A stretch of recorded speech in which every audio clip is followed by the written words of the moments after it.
Սյունիքի մարզի Վերին Խոտանան գյուղն է։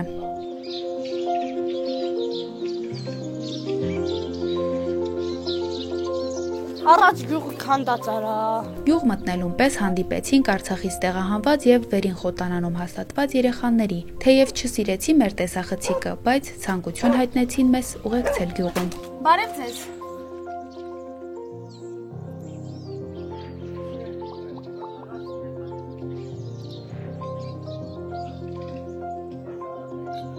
Մուշեղ Մարտիրոսյանը գյուղում անասնապահությամբ, այգեգործությամբ, օղի թորելով է զբաղվում։ Գյուղի խնդիրներից առանձնացում է ջրի ու գազի խնդիրը։ Ես պետական աշխատանքի 8 տարի աշխատել եմ,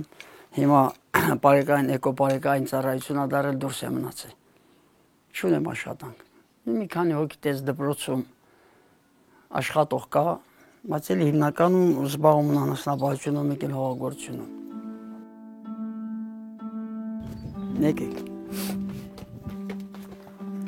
Երեխաները հիմա կապան են։ Հա, երկու տղա ունեմ, մի աղջիկ է, 3-ն էլ ամուսնացրած,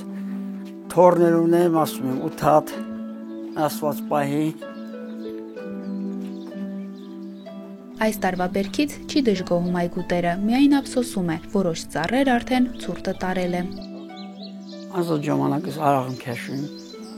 Դե պարապակ մնում զբաղվում եք էլի։ Անցած տարի օրինակ բերքը լավ է եղել, թեկուզ կարկուտը խփել ասա տենց բաներ, բայց դե ոչ էլի եղել է։ Էստա բաց չկա։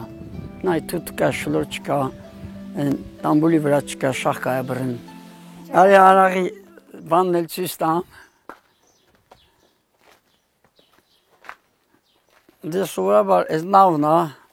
հովացման սիստեման է։ Իդե գազանն դեղա գազան դնում եմ ստեղ։ Հումքը լսնում եք, դնում վրեն։ Խմորով փակում եմ կողքեք։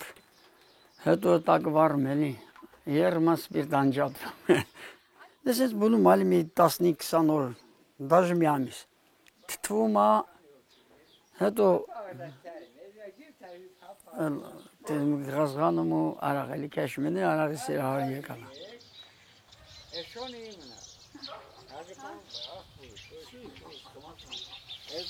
Հեսա ասեմ, այս անցած տարի, օրինակ կիվի ծառեմ դրե չեմ անում ոնց է լինելու, կիվի էլ եմ աճեցել։ Մուշեղ Մարտիրոսյանի այգուց հետո գնացինք հարևանի Հակոբյանների տուն։ Դրանք գյուղում ամեն ինչով զբաղվում են։ Կիվի եւ նուշի ծառ ունեն, այգու մի հատվածը կաթիլային ոռոգմամբ է մշակում։ Չնայած գյուղի բազմաթիվ խնդիրներին Մերի Դավթյանը լավատես է, ասում է, աշխատող մարդը ամենտեղ էլ ապրուստ կգտնի։ Այ հաճելի կլինի ամառը երեխաները շատ են, մի զբաղմունք լինի իրանց համար, ամառային, որ չգնան ճանապարհները, մեքենաներ կանգնացնեն, մի խոտ են քաղում տանը մեքենայի կանգնացնում, թե վաճառում ենք։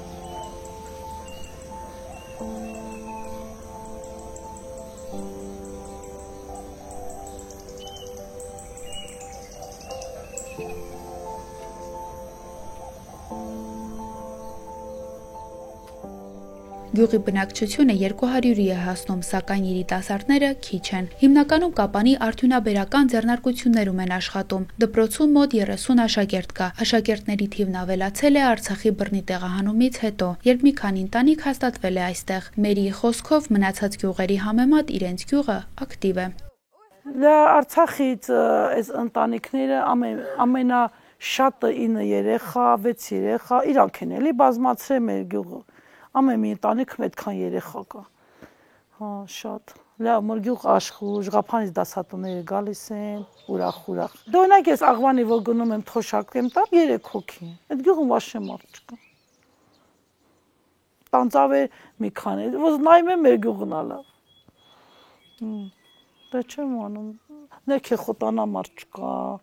շրվենած դպրոց չկա, մարդ չկա։ Մերի ամուսինը Կարեն Հակոբյանը երկար տարիներ Վերին Խոտանանի գյուղապետն է եղել, այժմ Կապանում գործարանում է աշխատում, յուղի բոլոր խնդիրները գիտի։ Լավ գյուղ է, իր բնակչությամբ, թասիբով, ամեն ինչով։ Ցավոք սրտի, այս վերջին տարիները գյուղը համարյա դատարկված է։ Չկա այդ բնակչությունը, երիտասարդները չեն ուզում գյուղում ապրեն, քանի որ խնդիրը նրանում է, որ Հիմնականում գյուղում զբաղվում են անասնապահությամբ, հիմնականում երիտասարդներն աշխատում են կապանի արդյունաբերական ձեռնարկություններում, կոմբինատներում, նրանք գյուղ չեն վերադառնում։ Վերին Խոտանանում եւ հարակից գյուղերում գազ չկա։ Բնակիչները ձմռանը վառելափայտով են տները տաքացնում։ Գազի խնդիրը ես իմ համայնքապետ եղած ժամանակ եմ դիմել բազմաթիվ անգամ։ Սպառող չկա, խնդիրը դա է։ Եթե գյուղի բնակչությունը 143 տուն ունենք 60 բնակիչ կա։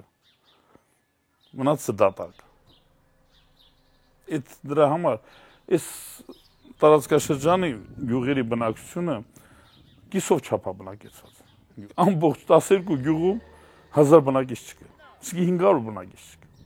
Իսկ դա ցավալի է։ Այն թոշակառները մահացան գնացին։